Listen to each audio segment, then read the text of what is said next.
Okay, great. Thank you to everyone for attending the Community Foundation's virtual meeting tonight. President Melissa Natani Jones is out of town this week, and so I will be chairing tonight's meeting. As always, we appreciate your patience if we have technical hiccups. A couple of technical items before we get to the content of tonight's meeting. On September 16, 2021, the Governor of California signed AB 361, suspending certain provisions of the Ralph M. Brown Act in order to allow for local legislative bodies to conduct their meetings telephonically or by other electronic means. To reduce the spread of COVID-19, meetings of the San Bruno Community Foundation's Board of Directors are being conducted electronically. Please know that we want to hear from you. If you are in attendance and you would like to address the board during public comment for items not on the agenda or on any of our agendized items, please use the raise your hand button at the bottom of the Zoom screen. Once you raise your hand, the executive director will see that someone wants to talk, and she will let me know that you are waiting.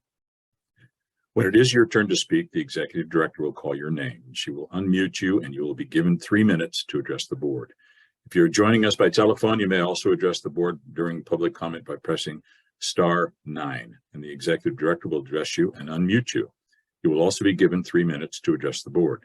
Please note anyone in attendance may only speak once per agenda item. Leslie, have we received any public comments before the meeting? No, we have not. Okay, then let's begin the meeting. First item, of course, is call to order. I now call the regular meeting of the San Bruno Community Foundation's Board of Directors, December 7th, 2022 to order. I hope everyone had a safe and peaceful Thanksgiving holiday. The world is in turmoil, but we still have an awful lot to be thankful for. So I hope you all enjoyed yourselves. We have a special and full agenda tonight, so let's get to it. Raul, Secretary Gomez, will you please call the roll? Absolutely. Board Member Irving Torres. Here. Board Member Supriya Perry. Present. Board Member Melissa Moreno. Here. Treasurer Pac Lynn. Here. Secretary Raul Gomez is here. Vice President Jim Royne. Here. And President Melissa Natani Jones is excused. Third item is public comment. Would any members of the public like to address the board on a topic not on this agenda? Please indicate so by using the raise hand button at the bottom of the Zoom screen. Any hands raised, Leslie, at all? I don't see any, no. Okay. We'll proceed right on to number 4, approval of the minutes of November 2nd, 2022, our regular board meeting. Secretary Gomez, if there are no questions or comments, I'll give it to you to present the minutes. Great, thank you. So in your packet were minutes from our November 2nd, 22 board meeting. And just wanted to call out, do we have any questions from the minutes? No questions or comments. May I have a motion to approve the minutes? I make the motion to approve the minutes. I'll second. Motion and a second. Is there anything on the question? Okay, Raul, would you please call the roll? Absolutely. Board Member Irving Torres. Aye. Board Member Supriya Perry. Aye. Board Member Melissa Moreno. Aye. Treasurer Pac Lynn. Aye. Secretary Raul Gomez is an aye. Vice President Jim Royne. Aye. And President Natani Jones is excused. Right on to number 5, which is our executive director's report. Leslie? Welcome, everyone. It's great to see you and happy holidays. The packet contains my full executive director's report. Because we do have a full agenda with our community grants consideration tonight. In the interest of time, I'm not going to go through everything, but I want to just highlight 2 key points. First, our accounting consultant. I give a big thank you to Frank Bittner, who has been our accounting consultant since 2015, for the amazing work he does for us behind the scenes and make sure that all of our books are in order. And he makes my life a lot easier because he is so on top of things. His contract always comes up on December 1st, and just wanted to let you know that I have renewed it for another year. He is happy to work with us again for the next year. All of the terms of the contract remain the same, including his compensation. So just wanted you to be aware of that. Secondly, I just wanted to make sure you were aware that our tax returns, federal and state, and with the Registry of Charitable Trusts were all submitted on time by the November 15th deadline. So we are all good with that. And I'm happy to take any questions. Any questions for Leslie from the board? Any questions, Leslie, from the public? Do not see any hands raised. We'll get on to our consent calendar. And there are 4 items there. I don't think I need to read them, Leslie, right? They're just on consent. And we have 4 items on consent calendar today as listed in the agenda. Would any members of the public like to comment on a consent item? If so, please use the raise your hand button at the bottom of the Zoom screen. Any hands, Leslie? No hands, okay. Any questions from the board? Okay. Well, seeing no questions, I will call for a motion to adopt the consent calendar. I make the motion to adopt the consent calendar 6A through D. I'll second. Motion and a second. Is there anything on the question? Okay, Raul, would you please call the roll? Absolutely. Board Member Irving Torres, Aye. Board Member Supriya Perry, Aye. Board Member Melissa Moreno, Aye. Treasurer Pac Lin, Aye. Raul Gomez is an aye. Vice President Jim Ryan. Aye. And President Melissa Natani Jones is excused. Thank you, Raul. Our next item is number 7, conduct of business. We're going to receive recommendations from the Community Grants Fund Review Panel and adopt resolutions awarding 2022-2023 community grants totaling $300,000. And to those of you who are here this evening representing organizations that are being recommended for a grant, if you would like to address the board, we will be calling for comments after the agenda item has been presented. Before asking Leslie and Jessica to introduce this agenda item, I'd like to recognize some of the dignitaries who are present here tonight about our community grant awards. San Bruno Mayor Rico Medina, as you know, Rico is the mayor of San Bruno, and Drew Sherwood from YouTube. Any other people I should introduce, Leslie? I believe that is it. And I'm bringing in Rico and Drew now. Good. Thank you for joining us. On behalf of the board, I also want to thank YouTube and Google.org for their support of the Community Grants Program. This year, for the 4th consecutive year, YouTube and Google.org have contributed $100,000 to the Community Grants Fund and enable us to increase our grant making by 50%.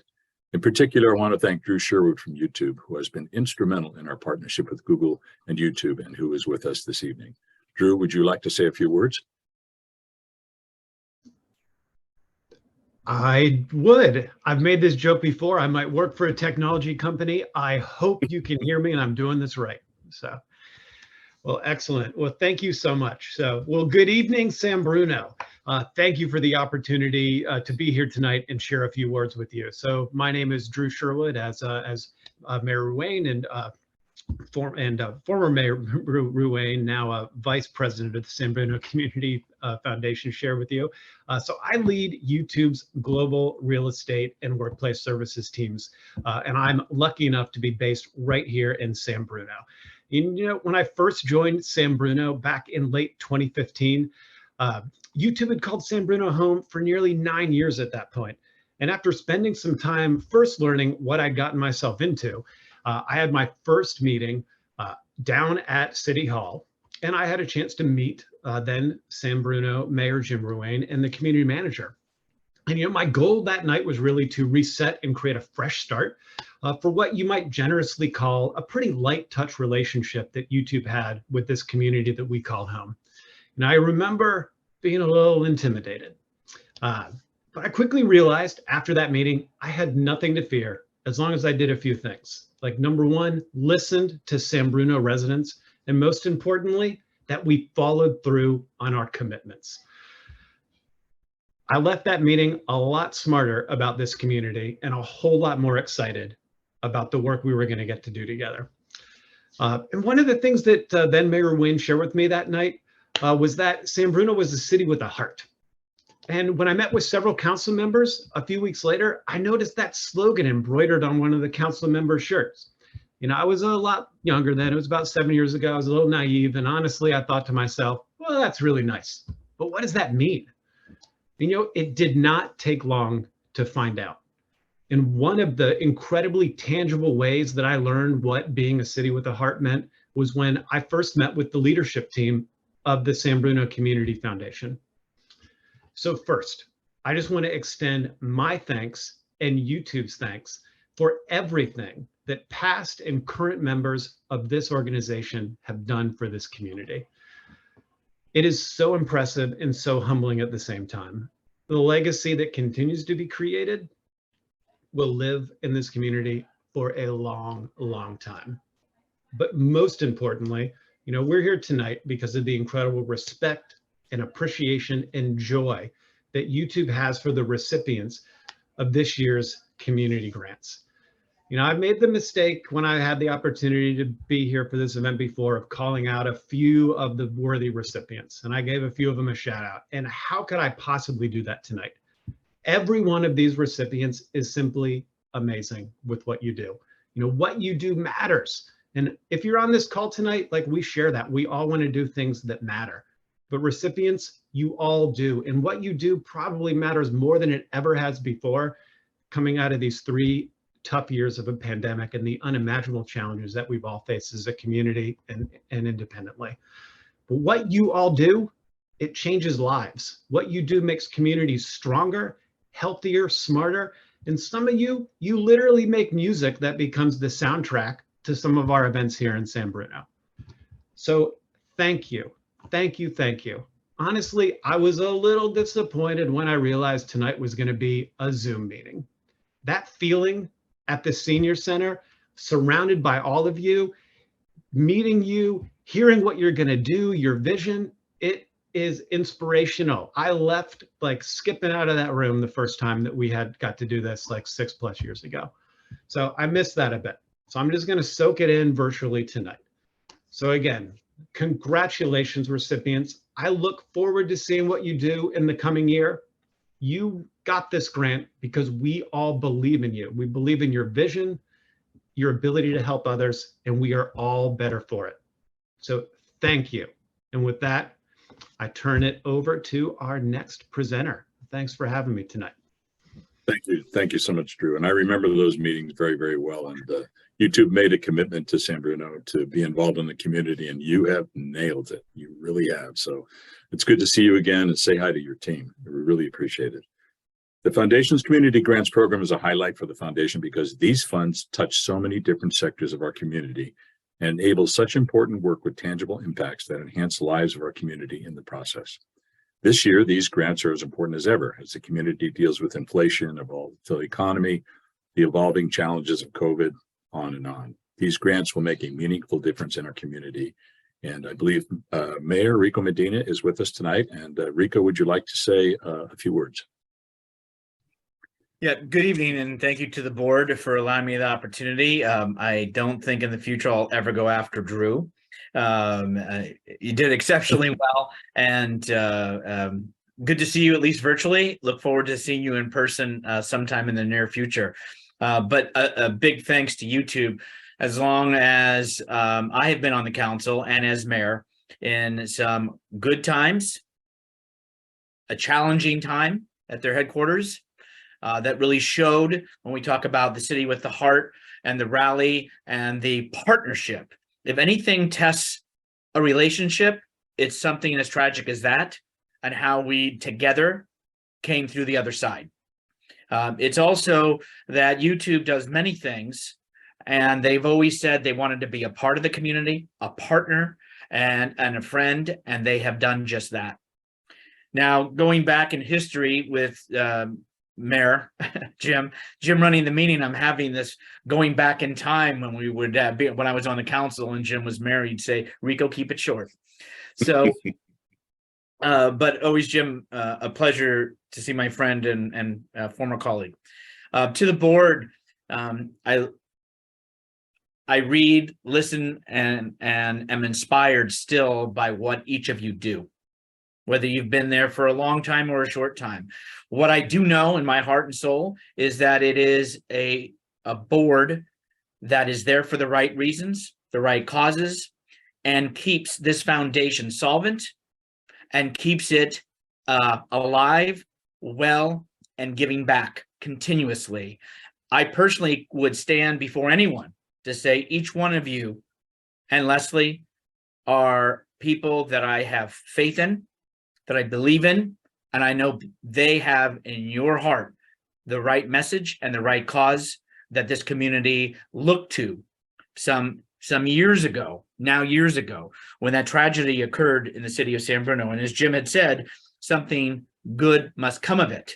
My virtual background is going to be the new Recreation and Aquatic Center that is being built, and ETA is next year at this time.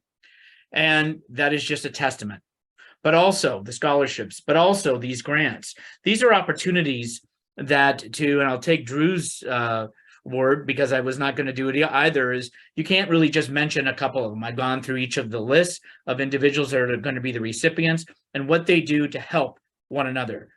I was at a lunch meeting today where Peter from the Catholic Charities was there speaking about what work they do, and they have received grant money here. I've spoken to somebody who's working in South City at an opportunity who a scholarship was given from this foundation, and he became the first person in his family to go to college and get a degree. It truly enables us to be there to help in challenging times when we had COVID, where the foundation could step up and take care of things for the school children and for other elements that we could never have imagined. What this foundation does, what it has done, and what it will continue to do under your strong leadership is very heartfelt. And it makes me feel good when I saw Sue Bolus a couple weeks ago, who lost so much that night. Very proud of San Bruno, very proud of the work that is done, and very proud of what it continues to do.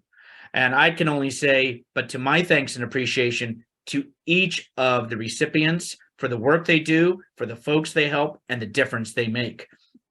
One person can and does make a difference. The City with the Heart, a little history, was brought up by one lady, Rose, who at a council meeting said, staff came up with an idea and she said, I think it should be this. And there it stuck. One person can change history. One person can add value. One person can touch someone else through all these organizations and ensure that we are here to support one another, to entrust in each other, and to do the right thing for our future. And all I can tell you is it gives me great pride, as it did Jim, to be the mayor of the city of San Bruno, to be before this foundation, and to be thankful to each one of the recipients and the work they do. Again, to all of you, may I say, may you and your families have a happy, safe, blessed holiday season. And we welcome, and I look forward to everyone seeing you in person in the new year. Thank you, I was going to say Mr. Mayor. Thank you, Mr. Chair. Thank you, Mayor Rico Medina, Rico, my good friend. So it's been great. Both of you just it brings back an awful lot of memories, and it's good stuff going forward. So without further ado, Leslie, will you please share with us the recommendations from the review panel? I will do that. First, I do want to just thank the mayor and Drew for your kind words of wisdom to our board and to our grant recipients. And I do want to reiterate our gratitude to YouTube and Google.org for their generous support of this program. They've been great partners in this effort to really invest in the lifeblood of our community. All of these local organizations are doing such great work. So thank you. So now let's get to what we've all been waiting for. I'm happy to present to the board the recommendations of the Community Grants Fund Review Panel. This is a very exciting moment for our foundation, where for I believe it's the 7th year, the foundation will share some of the restitution funds with the community organizations that really bring life to San Bruno. As you know, we launched this cycle of the Community Grants Fund in July, and we had a September 21st application deadline. Our program allows local community organizations to receive grant funding of up to $25,000 each year for projects that benefit the San Bruno community. By the deadline, we'd received 44 applications this year requesting a total of more than $700,000, which meant it was a tough competition and we were not able to fund many worthy requests. After an initial review, 2 applications were deemed incomplete, 2 were deemed ineligible applicants, and 1 withdrew its application from consideration. As a result, 39 applications were passed on to a volunteer review panel made up of 12 community members and individuals with grant-making experience and nonprofit experience. The review panel evaluated the applications based on 5 established program criteria, the most important of which is what benefits the proposed project or program bring to the San Bruno community. The other 4 criteria in no specific order are the program's alignment with one of the foundation's focus areas, the program's methodology and budget, the requested grant amount in relation to the anticipated community benefit, and the applying organization's track record, stability, and financial health. Based on its evaluation and deliberations, the panel is recommending that the board approve grant awards totaling $300,000 for 23 programs that it concluded sufficiently satisfied the 5 criteria. The 23 programs serve a broad cross-section of the San Bruno community, including low-income families, youth, students, and the unhoused. The recommended grants range from $3,000 to $25,000. 13 of the grants are for at least $15,000.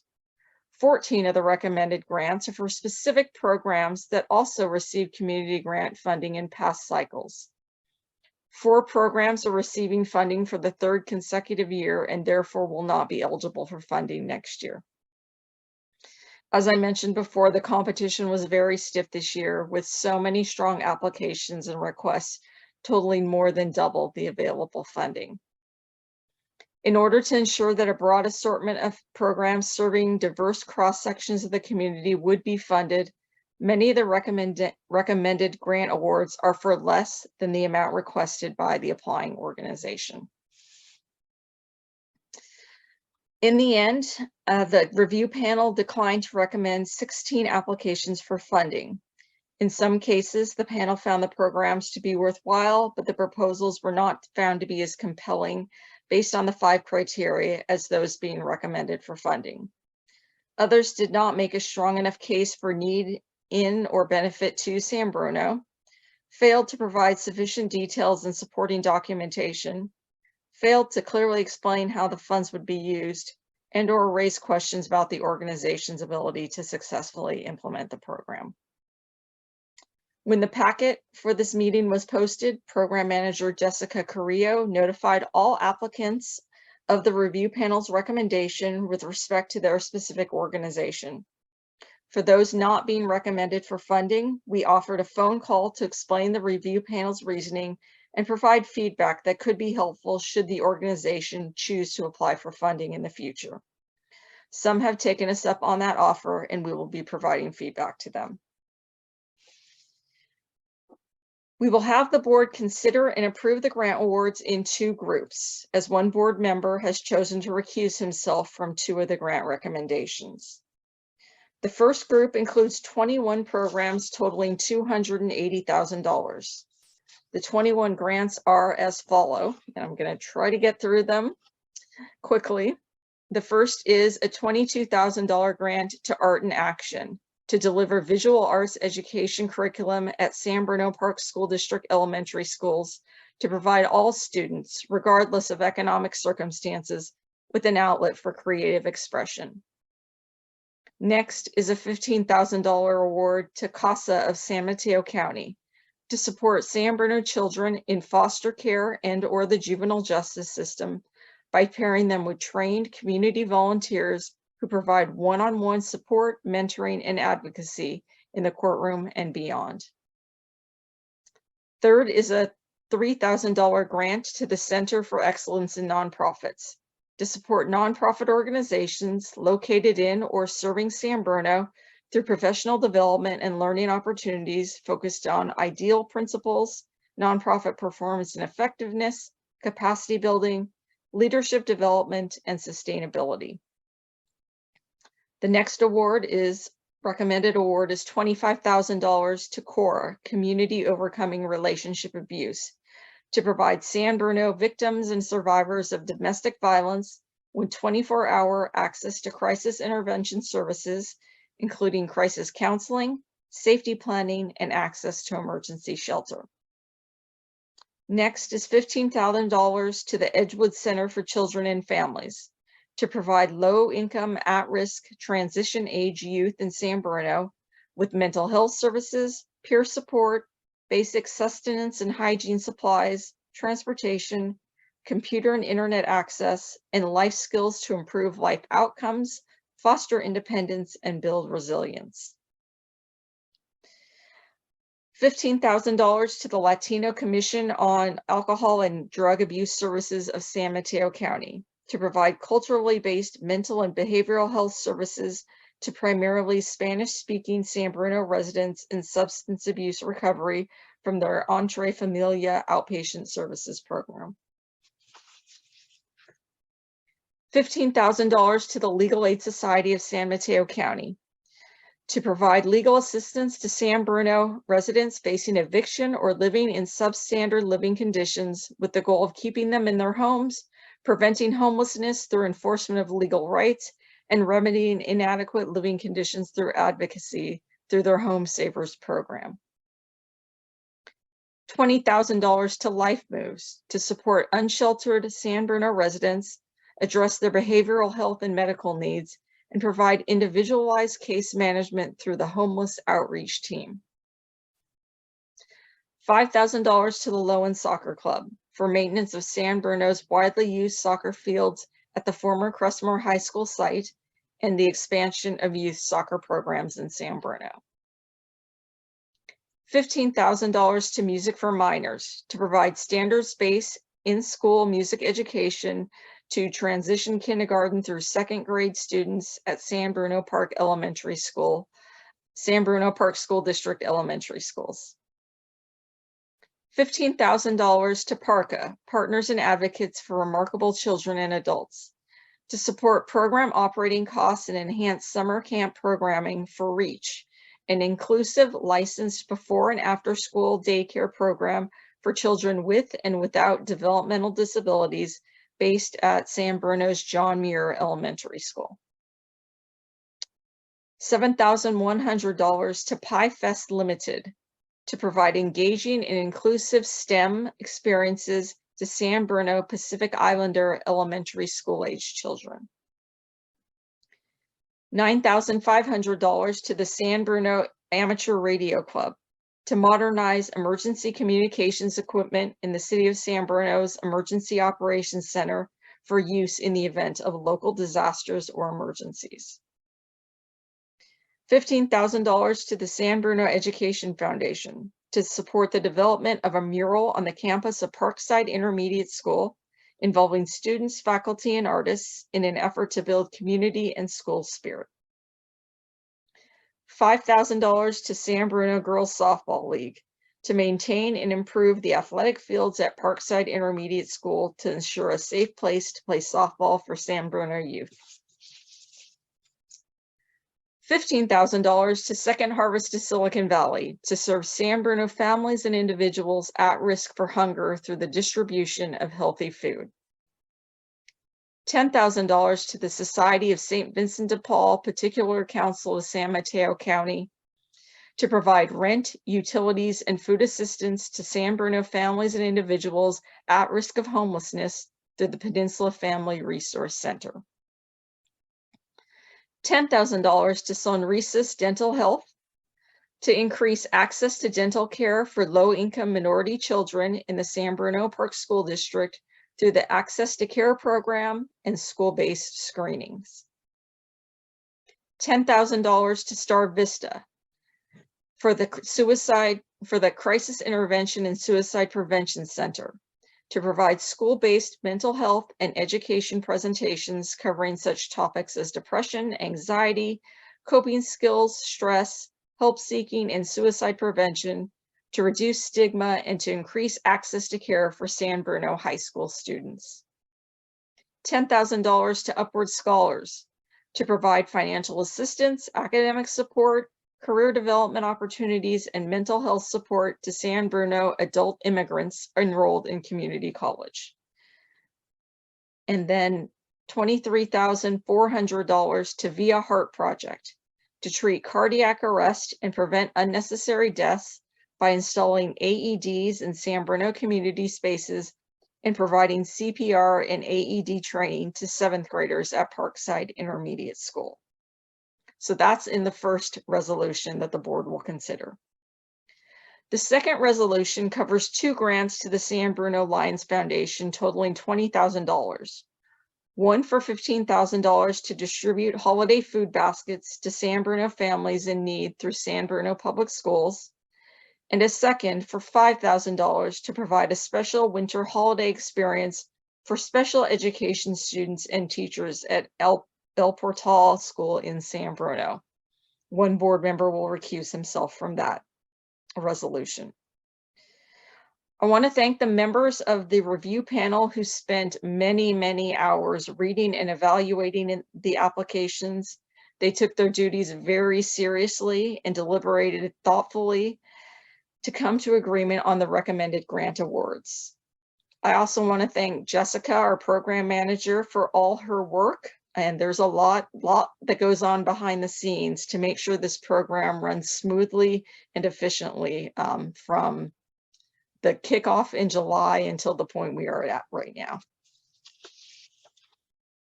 Our intent is to offer the program again in 2023-24 with a similar application process and timeline.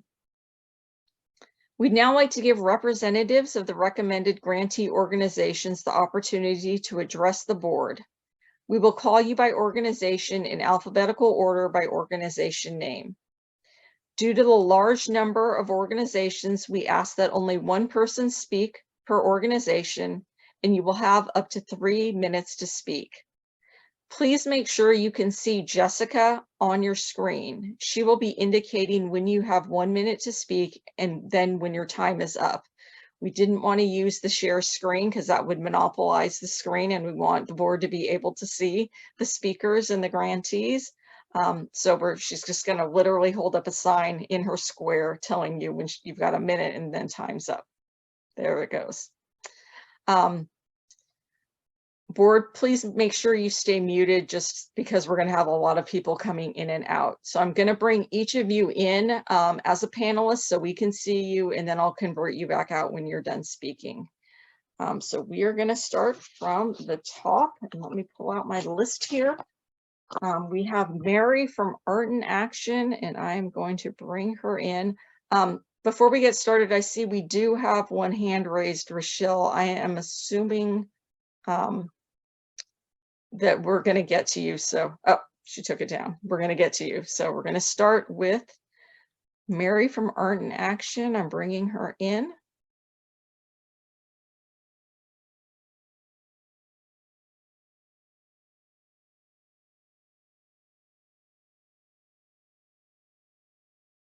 And as soon as you're ready, Mary. Good evening, everyone. My name is Mary Carbolito, and I'm the Executive Director at Art in Action. I'm going to move, there we go. I think you can see me. It's my pleasure. Good evening to the San Bruno Community Foundation Board of Trustees, to Mr. Sherwood, to Mr. Medina. It's truly my honor and my pleasure to be here tonight to share the impact of your grant funds that you provided this school year, and then present a little bit about the proposed plans for the upcoming grant cycle. And so for those of you that are not familiar with Art in Action, we are a visual arts nonprofit education company, organization predominantly serving kindergarten through 8th grade children. And we've been around for 40 years. So decades of children who are now parents have had Art in Action as part of their educational experience. And so, you know, we firmly believe that arts education, whether it's visual arts or performing arts has an important role in a whole child educational experience, and that there should be equal access to these opportunities.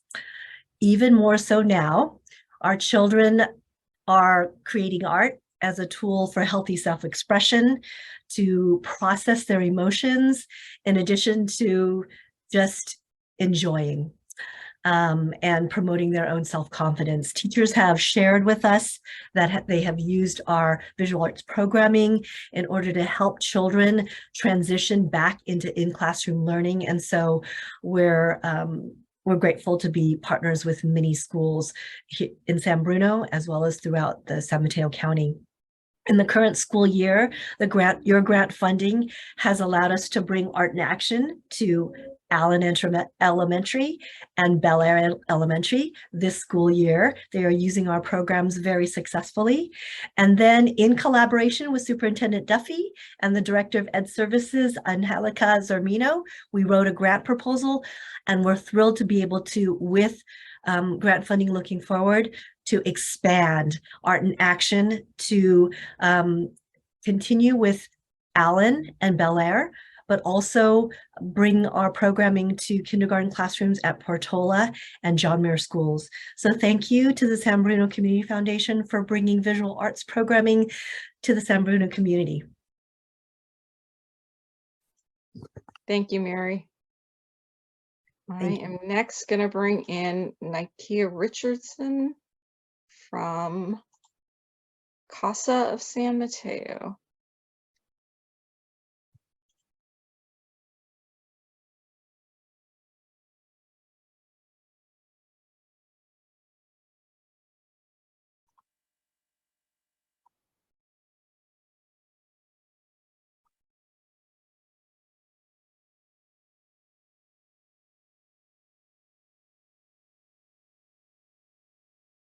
Whenever you're ready, Nikia.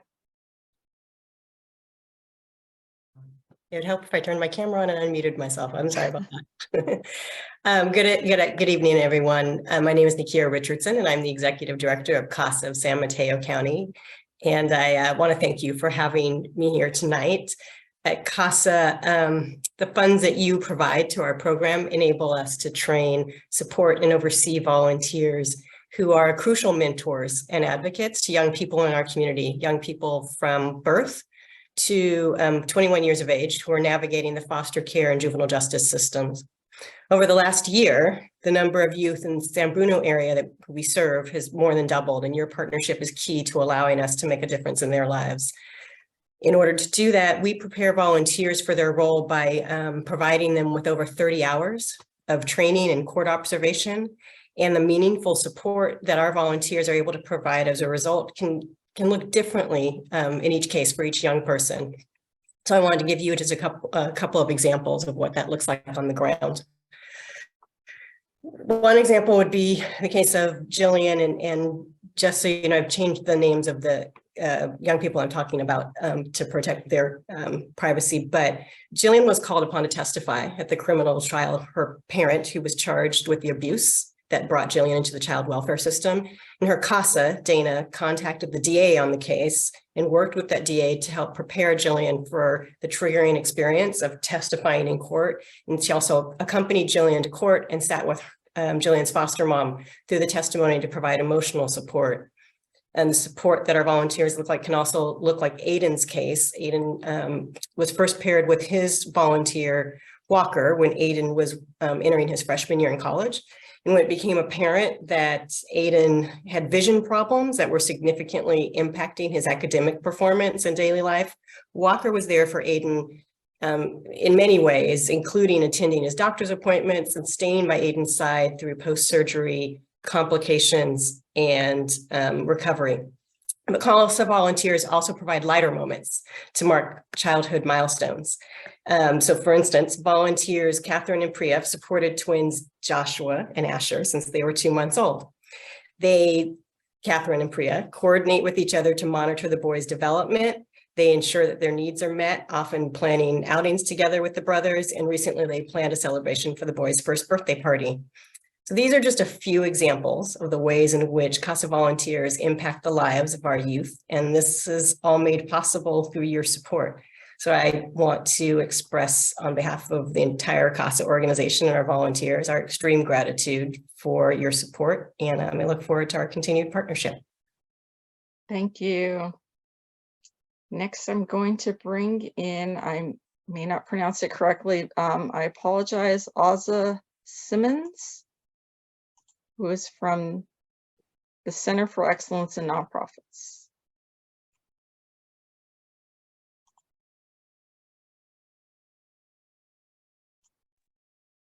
Hello, good evening, everyone. My name is Asia Simmons. I am the Associate Director of Development and Marketing from Center for Excellence in Nonprofits.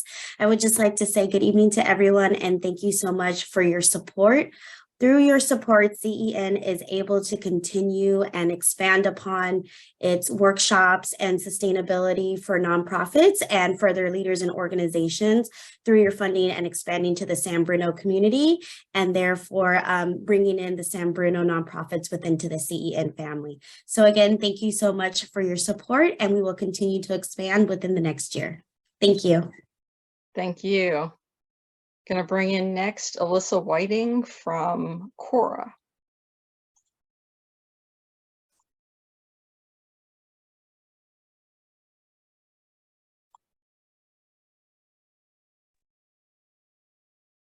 Hello, everyone.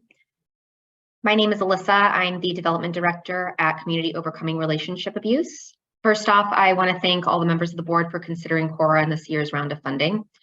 Cora's mission is to provide safety, support, and healing for individuals who experience abuse in an intimate relationship and educate the community to break the cycle of domestic violence. Cora stands as the sole provider of comprehensive domestic violence prevention and intervention services in San Bruno and San Mateo County as a whole. All of our services are free of charge. While our services are available to all survivors and their children in San Mateo County, we do primarily serve traditionally underserved individuals, including those with limited English proficiency, lack of documentation, low to no income, or from racial and ethnic minorities. If granted, this grant will provide victims and survivors of domestic violence in San Bruno with 24-hour access to crisis support services, including crisis counseling, safety planning, and access to emergency shelter. Our crisis support program is a vital part of Cora's services, as this is almost always the first contact our organization has with our clients, and it is within their most critical time of emergent need. This funding will go a long way in supporting such a vital part of our organization, and we thank you dearly for your consideration. Thank you. Okay, I am looking next for a representative from Edgewood Center for Children and Families. I don't see Jose Ocampo on. Is there, if anybody else is that Jennifer? I'm gonna assume that's Jennifer. Bring her in.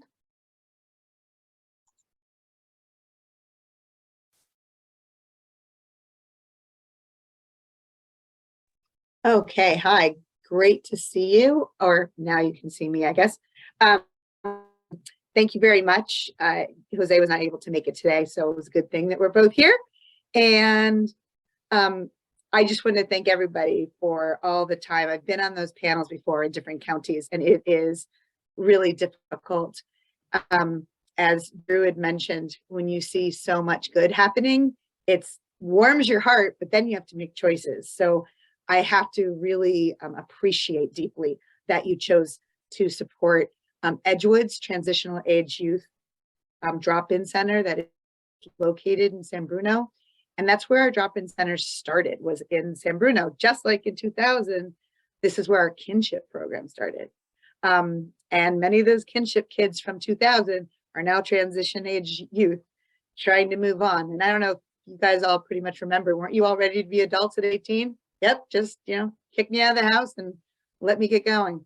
Well, we know that now that is obviously not true. And in this day and age and this cost of living in the Bay Area, it's really not true.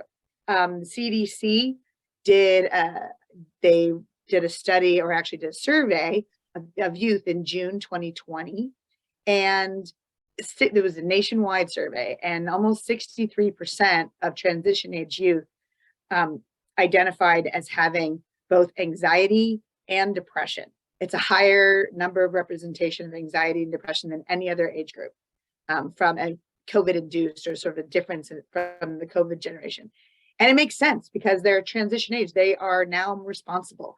They're not dependent on guardians and so forth. They're more on their own or about to be on their own. So depression, anxiety makes a lot of sense. 25% of those individuals also identified having suicidal thoughts within the month of taking the survey. So in San Bruno, there are actually 3,577 transition age youth identified right now in our sensation. So 60% of that means that about 2,679 young adults are experiencing one or more of depression and anxiety, and 670 are potentially suicidal or having suicidal thoughts statistically. So we want them to find us. We want them to come to our drop-in centers. We have peers, lived experience. Our job is engagement. If we can engage them, then they can get help. So that's why we're so grateful that you're supporting our mobile van, which is a refurbished beater that we customized, and we're going to spray paint, and it's launching in January to go out and get them in, to say, come on in, this is who we are, build engagement, build trust, and get kids the help and support that they need. And thank you so much. And we'll invite you all out to see the spray painted van because it's very cool. Great, thank you, Jennifer. Next up is the Latino Commission on Alcohol and Drug Abuse Services. I do not see Luis. Is there anybody from that organization on? Please do the raised hand feature. Okay, it looks like we don't have anyone from Latino Commission. So next I'll bring in David from the Legal Aid Society. I'm going to bring you in, David.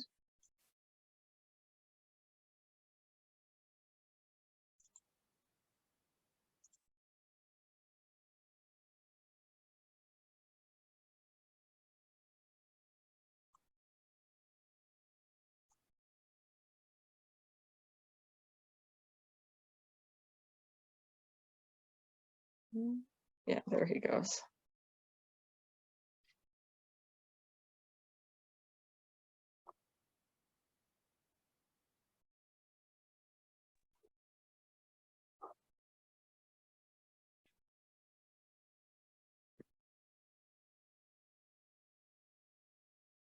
All right, sorry about that. You can hear me now?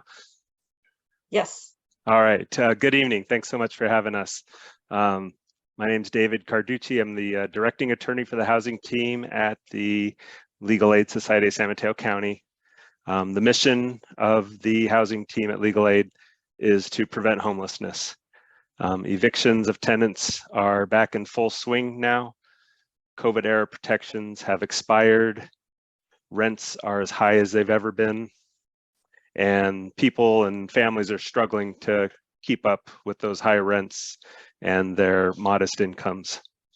In November, November alone, we saw 50 new unlawful detainer eviction cases that came to us, and we only see about 1/3 of the cases get filed in the county of San Mateo. In the city of San Bruno, for the past several months, we've helped about 24 families facing eviction in one form or another, and about 13 of those San Bruno families were court cases, unlawful detainer court cases that we assisted them with. We now, with help from organizations like yours, we now have enough funding where we just hired our 4th housing attorney, and to try to stop illegal and unfair evictions from occurring. Keeping people in their homes is what we do. It's our mission, and it's the best way to prevent homelessness, of course. Many evictions now going on are based on non-payment of rent. And Legal Aid now has a large pot of rental assistance funds that we can use to combine with our legal services to try to help settle the non-payment cases and keep people in their homes.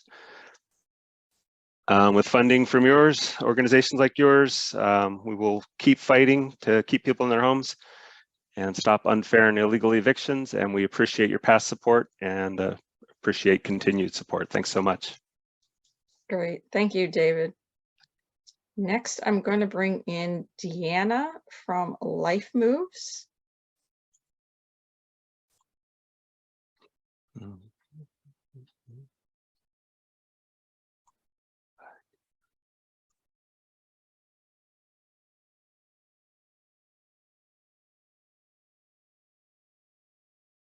Here she comes.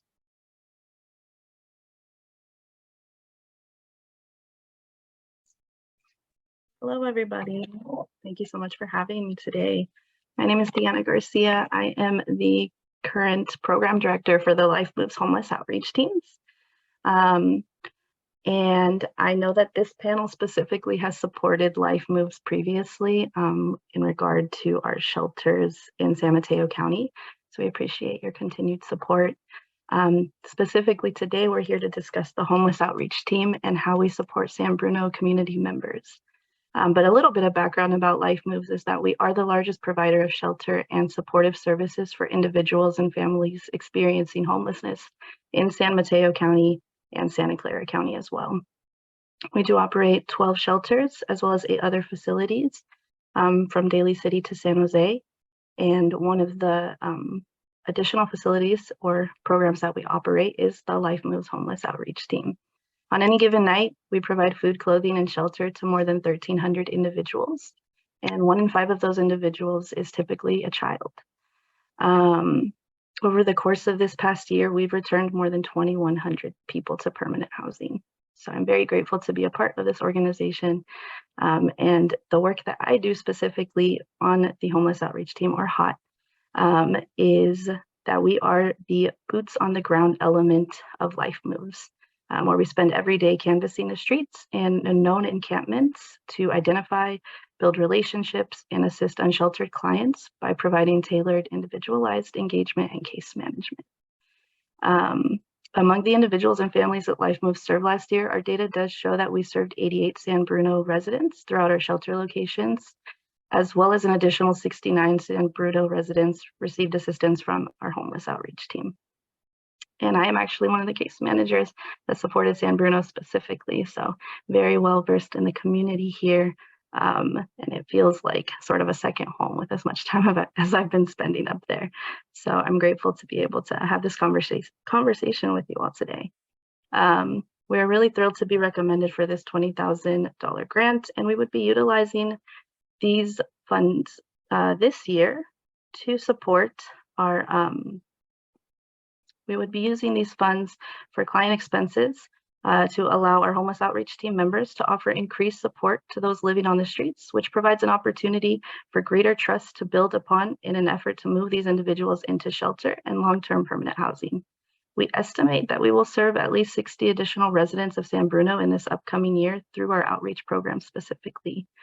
Additional funding is for staff supervision, which will allow for quicker communication and access to necessary resources for the vulnerable individuals that we meet out in the community. Our HOT team has a strong, long-standing relationship with San Bruno community partners, some of which are here today, as well as the San Bruno Police Department. And just to part on one note, I have a quote here from someone who was mentioned earlier, Peter Steeler from the Catholic Worker Hospitality House in San Bruno, and he has a quote that says, "We have regular interaction with the staff of Life Moves as they come to our dining room to assist our guests with a variety of needs on a regular basis. The staff of Life Moves have gotten many of our long-term homeless guests permanent housing. Folks who I never thought would get housing have found permanent housing by Life Moves. They are a valued collaborator and do great work in the community." So thank you all for your time today. We appreciate you. Thank you, Deanna. Next, I'm going to bring in Rochelle from the Lowen Soccer Club.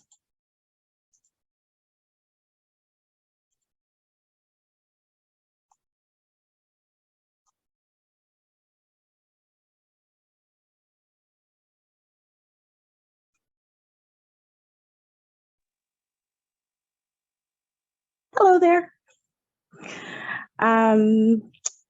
Thank you to San Bruno Community Foundation from our Lowen Soccer Club based here in San Bruno. I am Rochelle Moss, Director of Fundraising, and I'm excited and I'm kind of nervous to be here tonight to talk to you about our not-for-profit organization. Our youth soccer club was established in 1983, and it is entirely run by volunteers, from our coaches to our board of directors. We are parents, we're players, we are former parents and former players. We have over 500 registered kids who play soccer with us from San Bruno and its surrounding communities. Most play competitive soccer in one of our 14 teams that mirrors the FIFA International Soccer. Some kids join us though in programs like the summer camps, winter camp, and we also have a pre-academy program for our young 4 to 7-year-olds.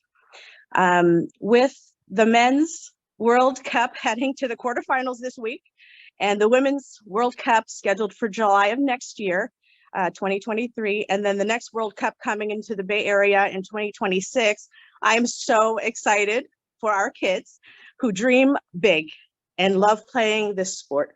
Many of our kids go on to play soccer in high school, some continue on and play in college, and a handful do go play in the pros. So soccer, like all sports, teaches discipline and hard work and allows for social and emotional growth, which our kids need right now. For our organization, it builds a close community with its youth. We want them to succeed. And we do all that we can to make it happen. So thank you for helping us with that. With the sale of Crestmore Fields, our club may only have the use of the land until the summer. Our club intends to keep our soccer programs going by finding temporary home fields, possibly renting fields until the new athletic complex is built for the youth of San Bruno. It is important in all societies that children have safe places to run and play. Any and all help is welcome relief for our competitive soccer club, and our Lowen Soccer Club thanks you all. Thank you so much, and nice to meet y'all. Thank you. Thank you, Rochelle. Next, I'm bringing in Sonia from Music for Minors. Good job, my love.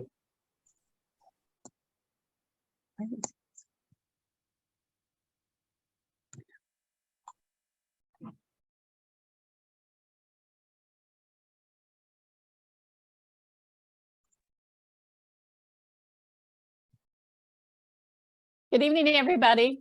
My name is Sonia Wohlgemuth, and I am the CEO of Music for Minors. And I'm delighted on behalf of our Board of Trustees, all our management and our educators, to thank you for the honor of being selected for this grant. Also, your vote of confidence in our work and your commitment to having music education at the foundational elementary level, which is not the case in most communities. We've been serving San Bruno Park schools for since 2016, so for 6 years, and looking forward to a long future ahead. This grant is allowing Music for Minors to subsidize the programs at all of the San Bruno elementary schools so we can keep the costs low to the district, and at the same time retain high quality in our service through really strong and effective curriculum and strong and effective music educators. But I also want you to know that the greater impact through these funds is that you are directly contributing to the positive and healthy life trajectory of nearly 800 kids in your community. You're helping them to become creative and critical thinkers, as well as contributing to the creative economy through jobs for artists that we are able to provide. And I actually tend to think that some of these kids will be working for Google or YouTube or even sitting on your board in the future. The last thing I'd like to share with you is that I do invite you to come out and see our programs at work in your schools, and we just might get you singing too. So thank you very much. I'm very appreciative. Thank you. Next, I am bringing in Diana from PERCA.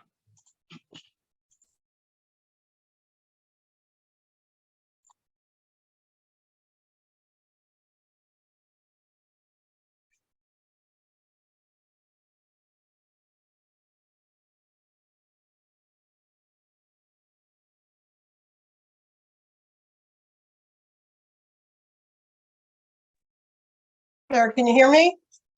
Yes, we can. Hi. Good morning. Good evening, everybody. My name is Diana Conti, and I'm the CEO of PARCA. PARCA has been serving people with developmental disabilities in San Mateo since 1952. Our REACH program has been with the San Bruno Park School District since 1986. What we do is have before and after child care programs for the children there, and also a summer camp program. What we do is combine kids with disabilities and kids without disabilities of various kinds. And it allows both groups of people to really grow and shine. And it creates the kind of mainstream society that we want to have. It's a really, really good mix. These grant funds are specifically going to help our summer camp program. So these kids have had all of their activities very limited for the last 3 years. They haven't been able to get out and do much. And usually we're constrained to field trips that we can go places that are either very low cost or free. And this grant is going to enable us to do really fun things like the Exploratorium, the California Academy of Arts and Sciences, the Tech Museum, Great America, the Zoo, Levi Stadium, etc. So they're going to be so excited to have a chance like this that they haven't had in a really long time. And the other thing I want to say about the program and being part of San Bruno is that San Bruno truly is the city with the heart. And we've been so welcomed by the community and so comfortable here. And, you know, I've been to a lot of grant presentations, and I have never been so inspired by the grantors and their comments. You know, Mayor Medina, you really understand who we are and what we do and why we're important. And I so appreciate that. And all of the members of the board and Mr. Sherwood, it's not only just in your heart, it's just like you really get us. And the last thing I'll leave you with is that when parents started PARCA in 1952, they were told not to get attached to their children if they had developmental disabilities. They were told not to bond with them and to put them in an institution. They were not allowed to marry. They were not allowed to work. They were not allowed to go to school. In some cases, they weren't even allowed to choose what they had for dinner. The world has come a long way since then, and I hope you all know that you are part of that. You have all made that happen, and we build on it and we make it better, and you do so much good in the community. I really appreciate you, and I thank you. Thank you, Diana. Going to next bring in Falola from Pie Fest.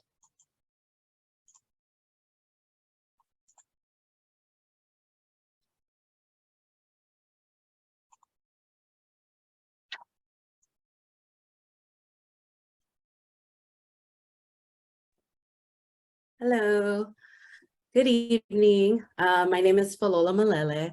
I am the executive director and co-founder of PIFest, which stands for Pacific Islanders Encouraging Fun, Engineering, Science, and Technology. Our mission is to improve Pacific Islander representation and increase access to STEM-related careers. I'm very honored to be here on behalf of my team and very thankful to the board for your consideration and our proposal to bring our services to the community of San Bruno. Our goal is really to just provide early exposure to STEM learning, specifically for ages or grades kindergarten through 5th as of now. My husband and I are both, we started this nonprofit 3 years ago. Neither of us have STEM backgrounds, but after we had our own children, we learned right away that, you know, especially considering the growing tech community and just all of the different opportunities that are around for our children, we wanted to ensure that they felt they had access to the resources. And so We did a lot of research, we dived in, and with the help of a lot of other parents who felt the same way we did and wanting to ensure that our children have access and representation, we were able to grow our nonprofit from serving 10 attendees at a workshop in a park to then this year now, where we hosted our very first Pacifica STEM Fair and had over 429 attendees. We've been able, with the help of grants, sponsors, and a lot of volunteers, to be able to bring our services to various communities and provide STEM experiences is what we call them, but they're basically like pop-ups where we bring sensory play stations. We also have a maker space.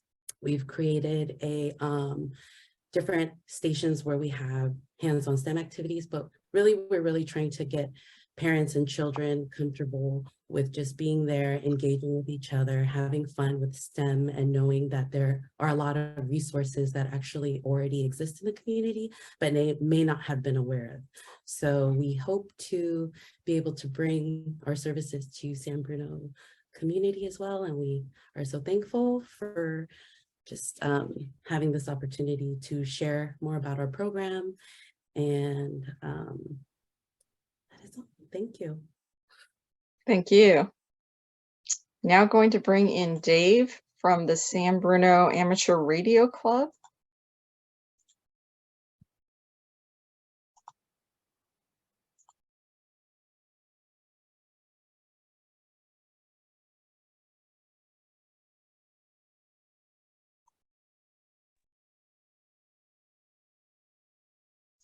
All right. Sorry about that. Good evening, everyone. It's good to see everyone tonight. I want to start off by first saying thank you very much for putting us on your list of grants. I'm the president of the San Bruno Amateur Radio Club, a group of folks who are licensed by the FCC to do radios. And with one of the special mandates from the FCC is that we're part of the community that's prepared to help in case of disasters and emergencies. In part of this, we took a look at the EOC, which is located downstairs in the City Hall. And we noted that a lot of the equipment is outdated and there are needs that need to be filled, new technologies that have not been adopted. Everyone here knows why this foundation is in business. It's based on something that happened in 2010 that we hope never happens again. I would like to say that I hope that the equipment that we get never gets used. But if it ever happens again, we want to be there to help our community, to make sure that our citizens are safe. Our served agencies, such as the police and the fire department, are provided with anything we can. Your grants can help us do that. And I want to, again, say thank you very much for that. We hope to validate your grant for us by doing as much as we can to protect this city. My wife will tell me I've become obsessed with high points, buildings and buildings and mountains where we can put antennas. And I noticed that a couple of you folks represent some nice high points like Skyline College, where we'd love to maybe put a repeater or two or part of our mesh network. And I haven't overlooked our friends at YouTube, who would be wonderful locations for things like that.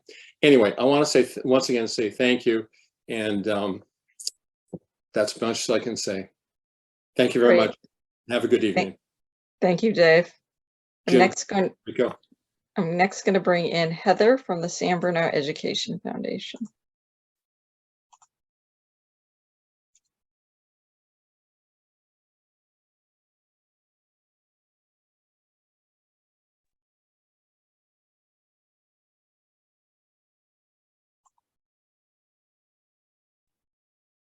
There we go. Now there's my video. Good evening, everyone. My name is Heather Latta. I'm a board member with the San Bruno Education Foundation. And thank you for having me here tonight. The San Bruno Education Foundation is dedicated to benefiting the children of the San Bruno Park School District by helping them to receive a quality and well-rounded education through key enrichment programs. So we are grateful to have received and successfully implemented prior San Bruno Community Foundation funding. And with that, we were able to do things like work with our school district to provide music and STEAM education. But for this grant cycle, we are embarking on something different, a new project, and are very appreciative of the panel for recommending to support the project.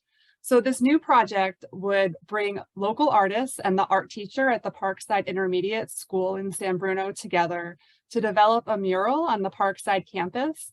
And so in this project, the artist and the art teacher would follow a model that was successfully employed at the Rollingwood Elementary School to develop the mural collaboratively with the students, both in the planning of the mural and what it will look like, and in painting the mural as well, where students will be able to contribute themselves. So following this inclusive process, our hope is that it will help to develop a sense of community within Parkside, creativity and self-confidence amongst the Parkside student body, and will also help to beautify the school's campus. So we're really excited to be able to help the Parkside students who are a cross-section of all of San Bruno through this project. And we really appreciate the support that you're providing with your panel recommending it move forward. So thank you very much. Thank you, Heather. Next, I'm going to bring in Richard from San Bruno Girls Softball.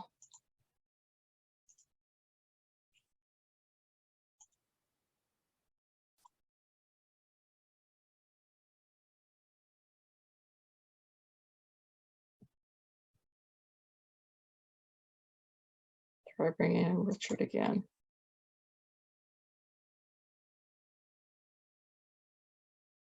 There he goes.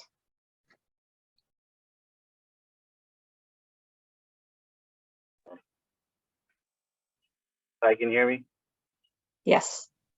Okay, sorry, I'm in the car driving, so I apologize in advance. But I'm Richard, and I'm the treasurer for the San Bruno Girls Softball League. And first, I'd like to thank Google and YouTube and the San Bruno Community Foundation Board of Directors for considering us for this grant. As with most sports programs, we rely solely on volunteers and parents. And so this money is really going to help us with maintaining the fields and upgrading old equipment, just making sure that the girls have a field and equipment to play with. Although the things that we're using this money for is tangible, what we really value is the fact that these girls are going to be able to learn teamwork, life skills, understanding failure and successes. So we really do appreciate it. And thank you. And on behalf of the San Bruno Girls Softball League, thank you. I actually have a couple of the girls in my car right now. I'm picking them up. So girls, Thank you. thank you. That's great. Thanks. Thanks, Richard. Next, I'm going to bring in Eric from the San Bruno Lions Foundation, which is being recommended for 2 grants.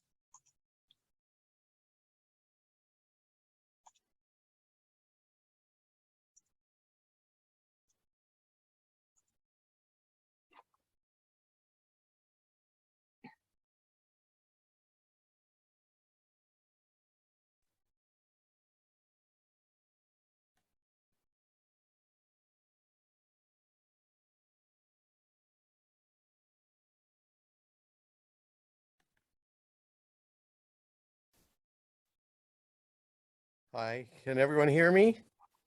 Yes, we can. Okay, great. Now that was a tough act to follow with the kids.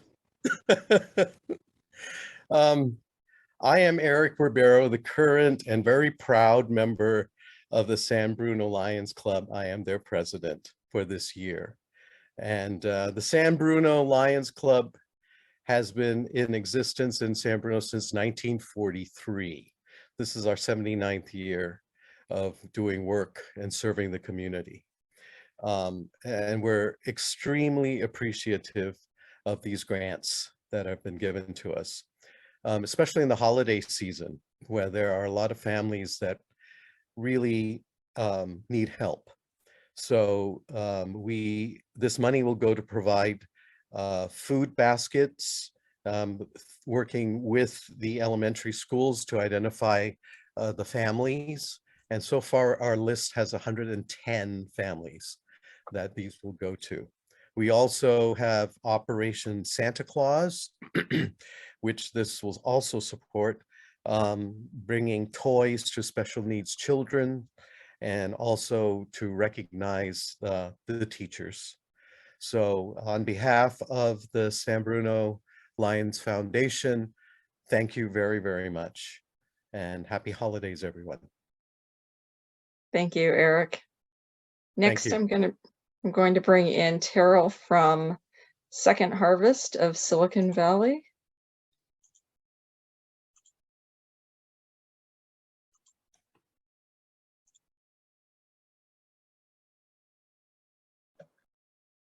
Hi there. My name is Terrell Jackson, and I'm a grant writer for Second Harvest Silicon Valley. Our mission is to lead our community to ensure that anyone that needs a healthy meal can get one. Thank you so much for considering our proposal to help alleviate hunger in the San Bruno community.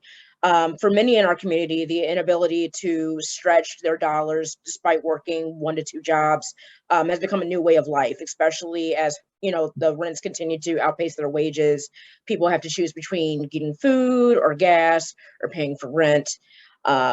So at Second Harvest, a typical client receives about $250 worth of free groceries every month at a food distribution, which frees up limited dollars that can be used to pay for housing and other basic necessities. Second Harvest is expected to distribute over 3 million pounds of nutritious food at about 8,000 low-income clients through collaboration with our partners in San Bruno.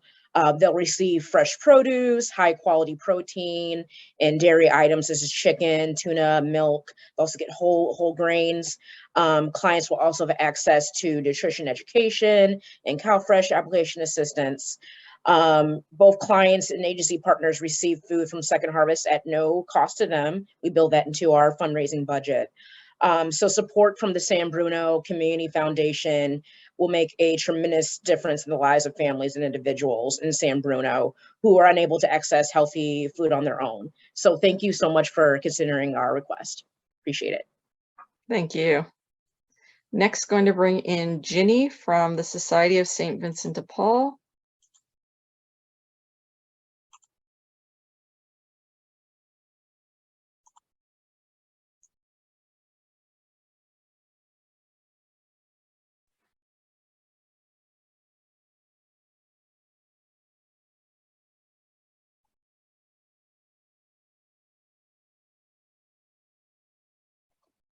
Oh, there I am.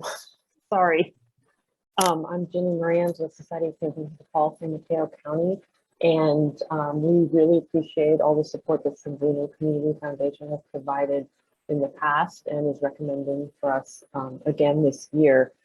Just to give you a feel, I echo what David said from Legal Aid and what my predecessor said from Second Harvest about the demand for services, safety net services in San Bruno and San Mateo County as a whole.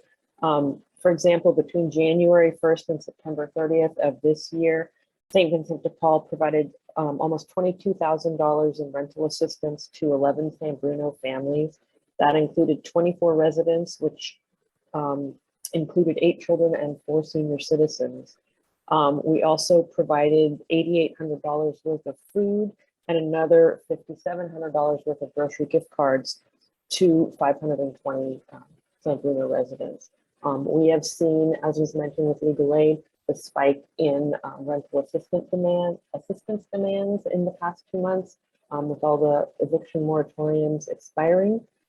And just to give you an example, our October rent requests were $43,500, and that was the amount we were able to support. In November, which we just finished out, $77,000. And we expect those numbers to continue as the cost of gas and food has increased and people's wages have not kept up. Thank you again for considering our grant application and for the support. Thank you, Jenny. Next, I'm going to bring in Bonnie from Sonrisas Dental Health.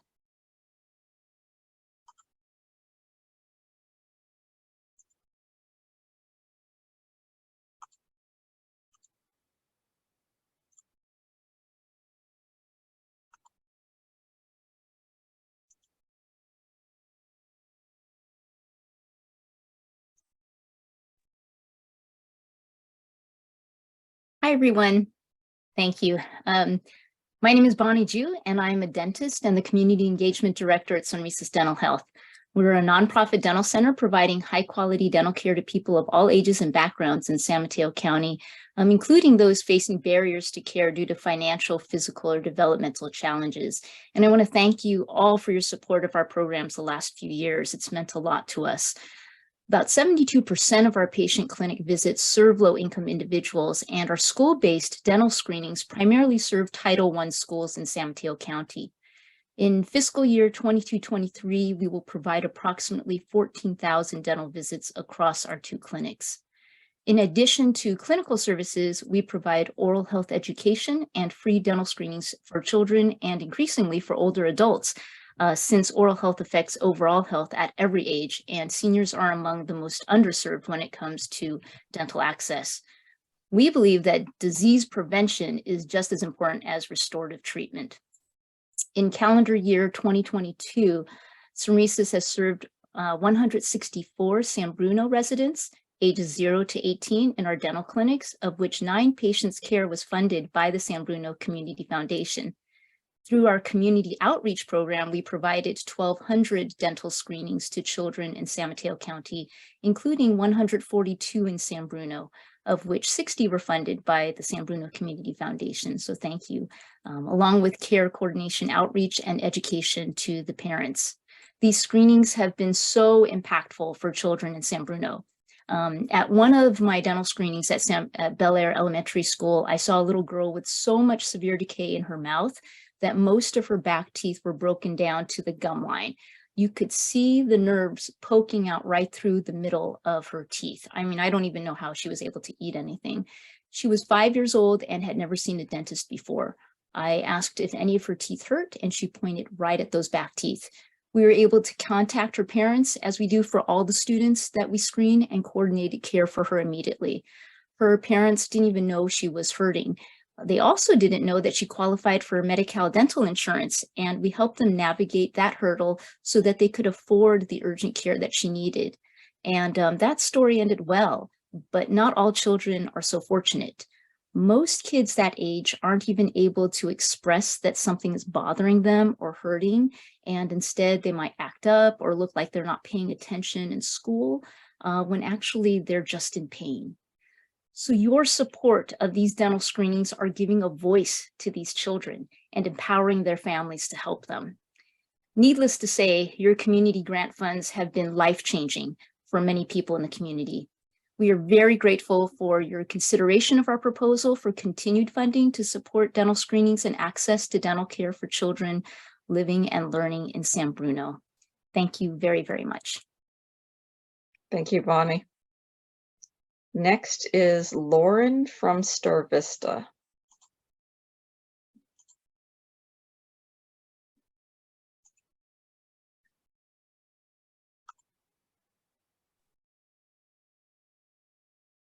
Can you all hear me?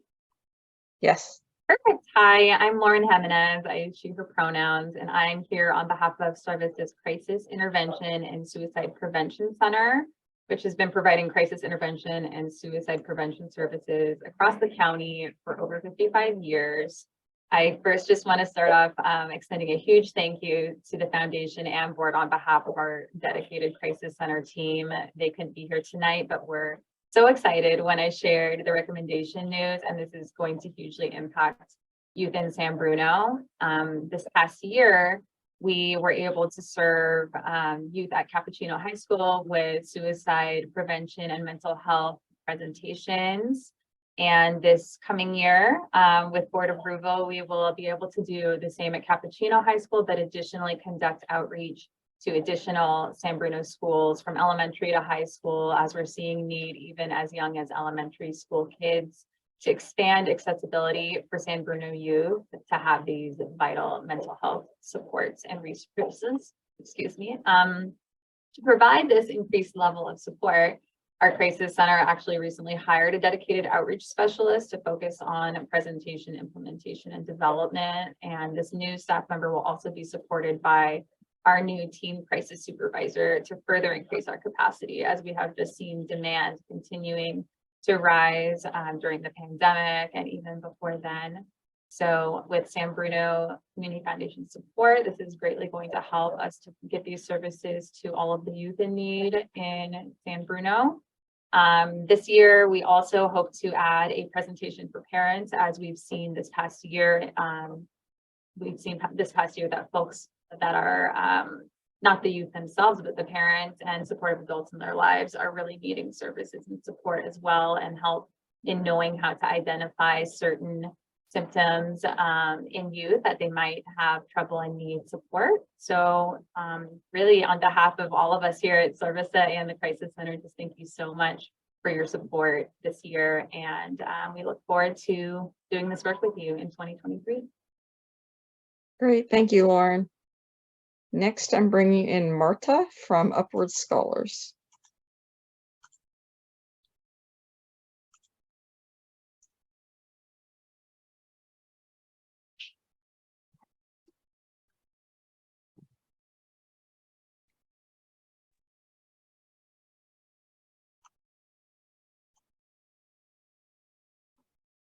Good evening, everyone. It is an honor for me to be here. I'm Marta Dugarte. I'm current Upward Scholar student, a staff member, resident of San Bruno, and a student at the Skyline College. I'm from Venezuela and have lived in the United States for 6 years. In 2021, I lost my job, I was evicted, I was devastated. All this while I was taking 3 classes. However, the Upward Scholar support and guidance did not let me lose hope. On the contrary, they gave me advice and helped me to keep going. I never felt alone because I have Upward Scholar, which I consider my family. That year, Upward Scholar hired me as the part-time program assistant. And since then, I have been promoted 3 times. I did not have prior experience working in a nonprofit, especially using English as my second language. But thanks to the mentorship of the Upward Scholars team, I was recently promoted to full-time operations manager. I could not be happier. They have given me the boost I needed to move up the economic ladder, which is the submission as Upward Scholars. Upward Scholars also support me during the pandemic with grocery gift cards and a student safety net fund, which has helped me with my emergency expenses. Since I joined, I have received a computer and all my textbooks to continue my education. In the spring 2022 semester, I had the support of a tutor for my statistics class. I thought it would be impossible to pass the class, but thanks to her help, I received a B+. Next year, I will obtain my AA in English and in communication studies. After that, my dream is to transfer to San Francisco State University in fall 2023 to pursue my bachelor's degree. But none of this would have been possible without Upward Scholars. Thank you so much, San Bruno Community Foundation, for the support you have given Upward Scholars. I hope you will consider continuing to support San Bruno residents and Skyline students like me through Upward Scholars. Thank you. Thank you, Martha. And last but not least, we have Erica from Via Heart Project that I'm bringing in.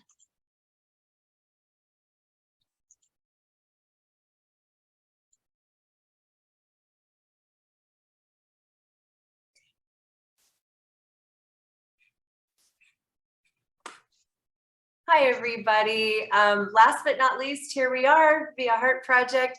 I'm Erica Lyons. I'm a community volunteer, as well as a CPR instructor. And thank you for letting me be your last presenter of the night. We have been working with you. We are so pleased to be considered for a grant. We have been with you guys, I think this is our 6th time perhaps, and we are just overjoyed to be part of, to be considered for this grant this evening. So what little bit of background about Via Heart Project is we are a nonprofit based in San Francisco, and we believe in heart health education. And we do this by placing automated external defibrillators anywhere you can think they might be or where they should be, as well as CPR training and with teen heart screenings up and down the peninsula. And we are Bay Area wide. I personally have worked with the students at Parkside Elementary. We're proposing that this would be my 6th time with all of you. Over 1,500 7th and 8th grade students to date. I call them my youngest first responders in your little neck of the woods. And believe me, San Bruno is all heart. If you spend any kind of time there, you realize it's a really special place.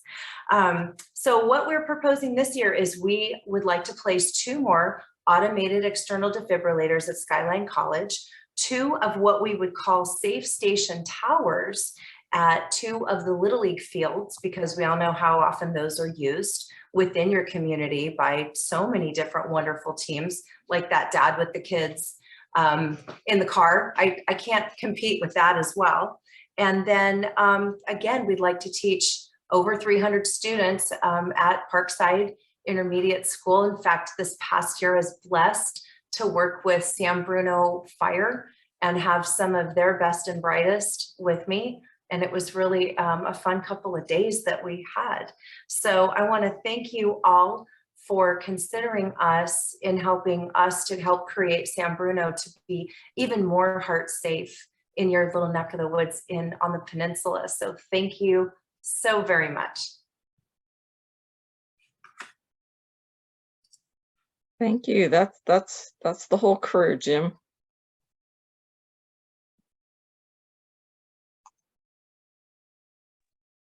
You're on mute, Jim. Thank you. So thank you to all of the organizational representatives. It's very helpful and informative for us to hear directly from you about your programs and the impact they're having in our community. This is pretty exciting stuff. It's just, as I said many years ago, and Rico reiterated, something good has come out of a tragedy. Thank you all for all of the incredible, important work your organizations are doing, especially during this challenging time. The board have any questions? Anything from the public? Leslie?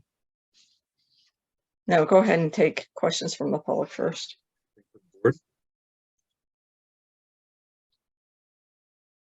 I don't see any hands raised from the public. Okay. And now for the vote, because one member of the board. Yes. Sorry. So we actually, and Heather, we need your assistance on this. If you want to turn on your camera. Sure. Hi. Hi. So do you want me to yeah, go ahead. So after hearing from Upward Scholars, I don't think there's a financial conflict, but I'm a little concerned there might be an appearance of a conflict if there's a benefit going to Skyline College in any way through the financial assistance. And so what I'm requesting is that particular grant gets pulled as a separate vote so that I'm able to recuse myself. Sure, that is prudent and doable. Leslie, what I recommend and Vice President Ruane that we modify the motion for the first motion to approve all of the grants minus the one of concern, and then we would move forward approving that first motion with everyone participating, and then we move on to what is the second motion that's in the staff report, and then we would now have a new third motion that would be on that with board member Moreno recusing. Okay, Very good. Okay, so the That was first, Upward Scholars, is that correct? So the first, Upward Scholars, is that correct? Yes. right, you. so the first resolution will be for 20 grants totaling 270,000. The Upward Scholars grant is for 10,000. Now for the vote, because two members of the board have an association with some of the grantees, we'll be voting on 3 resolutions to allow that board member to recuse himself and herself from voting on the second set of grants, third set of grants actually, which they wish to do so is there no perception of conflict of interest in the public eye. But that said, may I have a motion to adopt the first resolution awarding 20 community grants in the amount of, was it 270,000, Leslie? That's correct. $270,000 that's set forth in Exhibit A as modified. I make the motion. Second. We have a motion and a second. Raul, will you call for the roll call, please? Absolutely. Board Member Irving Torres. Aye. Board Member Supriya Perry. Aye. Board Member Melissa Moreno. Aye. Treasurer Pac Lin. Aye. Secretary Raul Gomez is an aye. Vice President Jim Royan. Aye. And President Melissa Natani Jones is excused. Great. Next item, board member Irving Torres has chosen to recuse himself from the next resolution because he is a member of the San Bruno Lions Club, which is affiliated with the San Bruno Lions Foundation. Irving is going to recuse himself, and may I have a motion to adopt the second resolution? Actually, I'm sorry. yeah. So does Irving, do you want to say anything in your recusal before we take you off screen? Yeah, thank you, Leslie. No, just kind of reiterate what Vice President Roy mentioned, that I am a proud member of the San Bruno Lions Club. And so I feel like I think it's needed that I recuse myself from that specific resolution. Okay, I'm going to remove you as a panelist, so you are not on while we are voting on this one. Hold on. Wait until he leaves the screen. Okay. Okay. I will make the motion to award the community grant totaling $20,000 to the San Bruno Lions Foundation. I'll I will second. Okay, we have a motion and a second. Roll, will you call the roll, please? Sure thing. Board Member Irving Torres is recused. Supriya Perry. Aye. Board Member Melissa Moreno. Aye. Treasurer Pac Lin. Aye. Secretary Raul Gomez is an aye. Vice President Jim Royan. Aye. And President Melissa Natani Jones is excused. Board member Melissa Moreno has chosen to recuse herself from the next resolution because she is the president of Skyline College and she feels she does have a conflict. Would you like to say anything, Melissa? No, just to clarify, I don't think there's an actual financial conflict, but I would like to avoid the appearance of any conflict or benefit to Skyline. So I think it's best I recuse myself. Thank you. Okay, I brought in Board Member Torres. I'm taking out Board Member Moreno.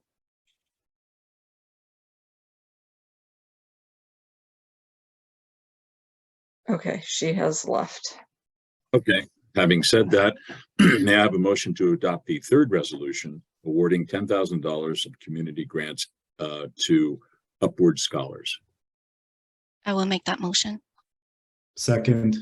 Okay, we have a motion and a second. Roll, will you call the roll, please? Sure thing. Board Member Irving Torres. Aye. Board Member Supriya Perry. Aye. Board Member Melissa Moreno is recused. Treasurer Pac Lin. Aye. Secretary Raul Gomez is an aye. Vice President Jim Royan.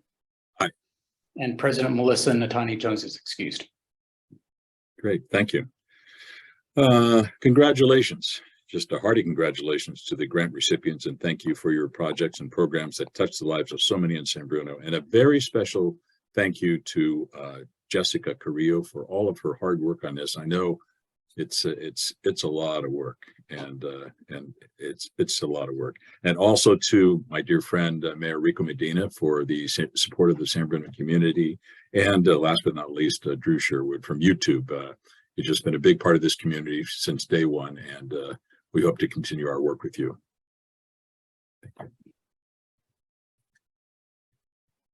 Okay, and we welcome all the grantees to stay if you would like. We have a little more on meeting to go, but to learn some of our other initiatives, but we also know that you are all busy and no worries if you need to sign off. So we'll just take a moment and let people sign off.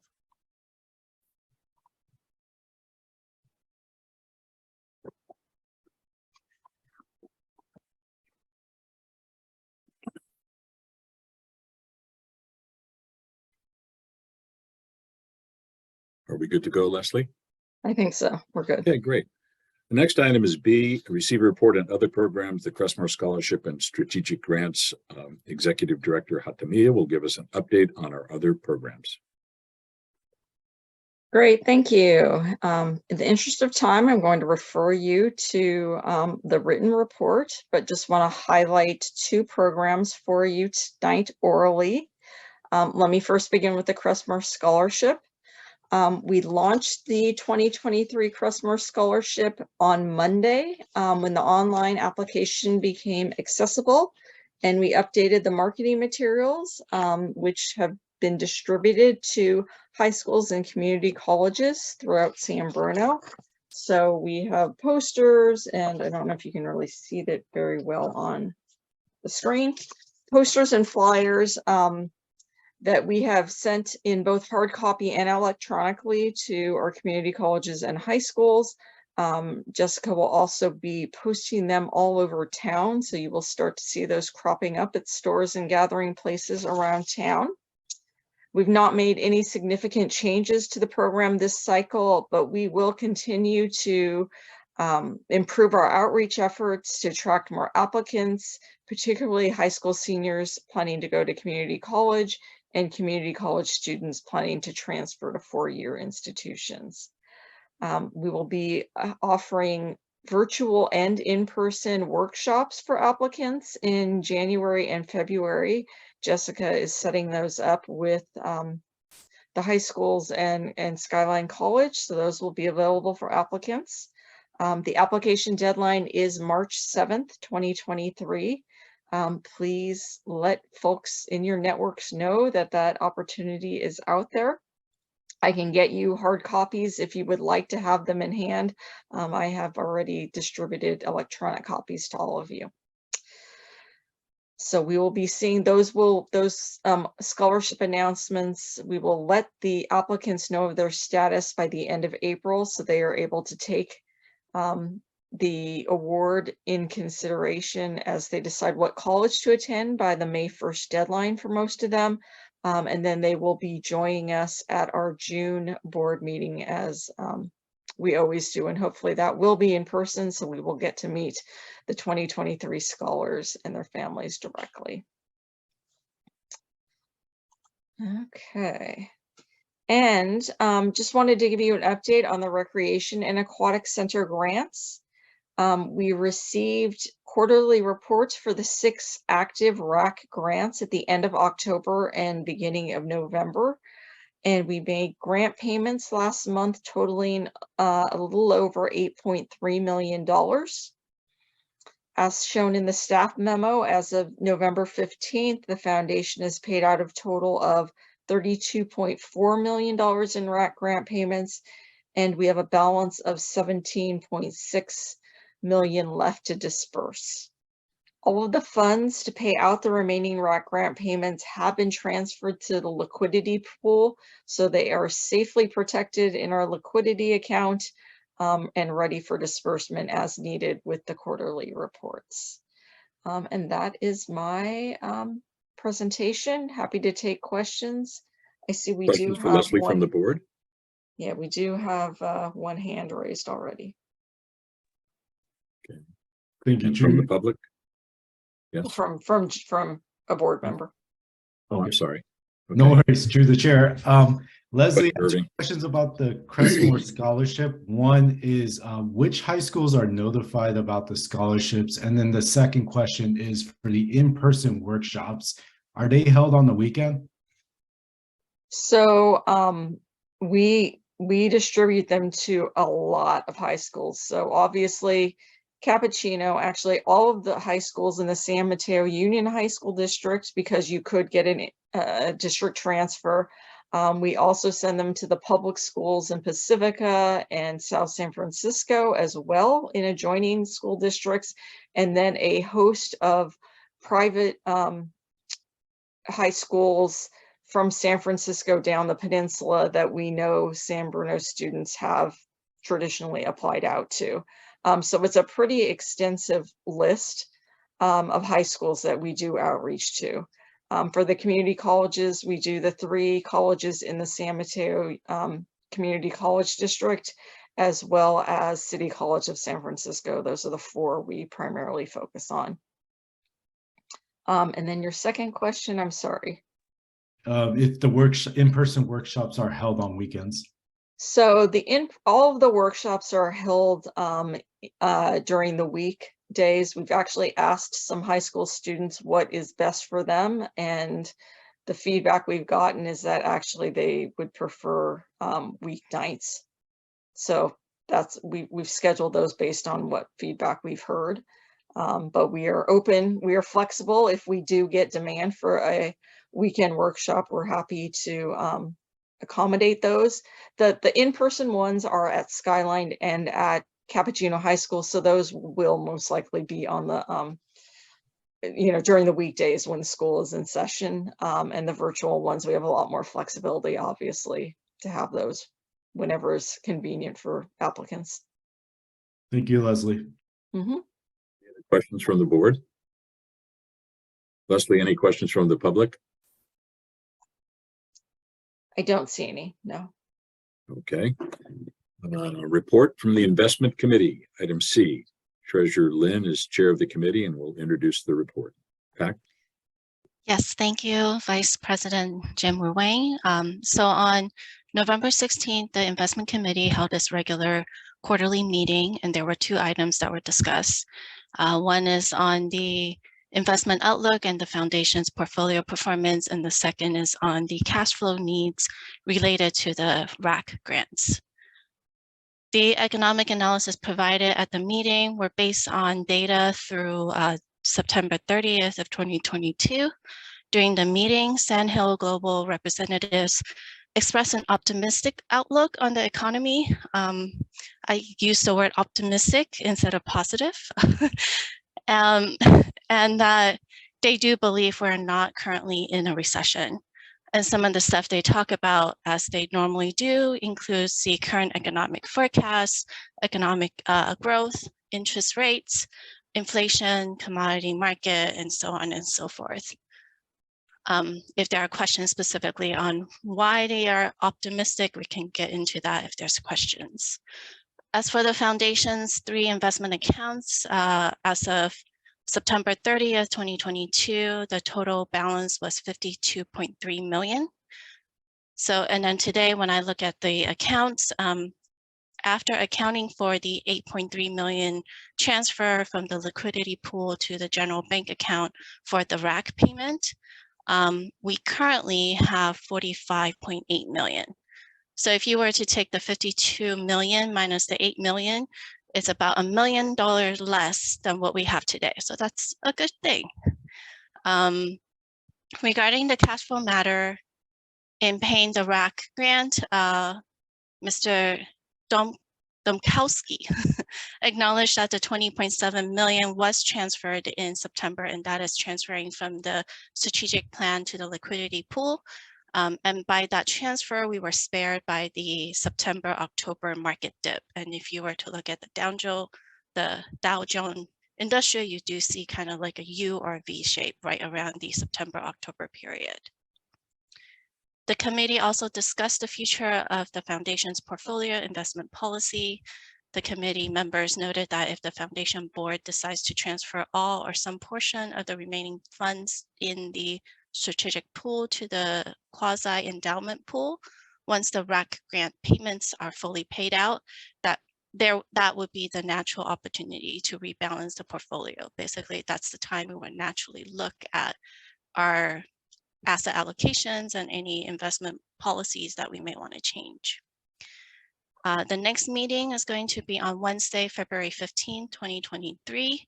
I do want to take some time to give some special shout out, one specifically to our Executive Director, Leslie Hadamia, for keeping her thumb on the market and the foundation's financial need. It's her leadership that helped guide the committee and the board in transferring the needed funds at the opportune time to kind of help us avoid the dramatic dip. I also wanted to thank the members of the investment committee because it is their invaluable contribution, their comments during the meeting that we made that recommendation last time. And of course, last but not least, board members, Supriya Perry, for taking on the reign whenever I cannot be at a meeting because my kids decide to share their germs. With that said, I was actually not in the last meeting, so I would like to ask if board member Perry had anything to add. No, I don't have anything to add. Thank you, board member Lynn. You were definitely missed at the last meeting, and we all noted and appreciated all the work you do in this complex area. And I just want to echo as well that Executive Director Hadamia is just, as always, and with every committee, instrumental in providing us with all of the information and guidance so that we can make decisions that benefit the community. And with that, I will return it back to Vice President Jim Ruane. Thank you very, very much, Pac and Supriya. Any questions from the board? Anything from the public, Leslie? I do not see any raised hands from the public. Okay, item number 8, board member comments. I would like to wish all of you a very safe holiday season, hopeful and healthy 2023. And it's just like I said, we still, despite all that's going on, have a lot to be thankful for. So any other comments from board members? Raul? Yeah, I just want to say it was a interesting 2022 year, if you will, and hoping again, in my wish is that 23 just gets a little bit easier with, again, all things COVID and just everything that we've been experiencing for the last 2. So just want to thank the board for all of their hard work, and it's been a fun year working with all of you, and look forward to again working with you in 23.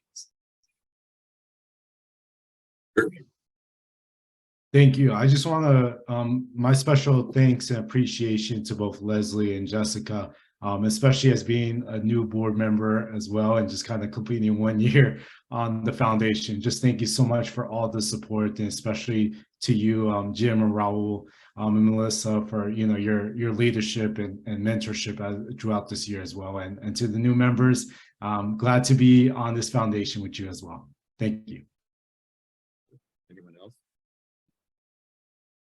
Just ditto. Great. Okay. All right, that's great. I'll say Yes, Melissa. Thank you, Vice President. I just want to wish everyone a wonderful holiday break, and it's a pleasure to serve alongside you. Good stuff. And our last item is adjournment. May I have a motion to adjourn this last meeting of 2022? So moved. I'll second. We do not need a roll call vote. Just signify by saying aye. Here you go. Aye. Okay, this meeting is adjourned. Happy holidays, everyone. Thank you so much, Vice Chair. Take care, everybody. Take care. Bye.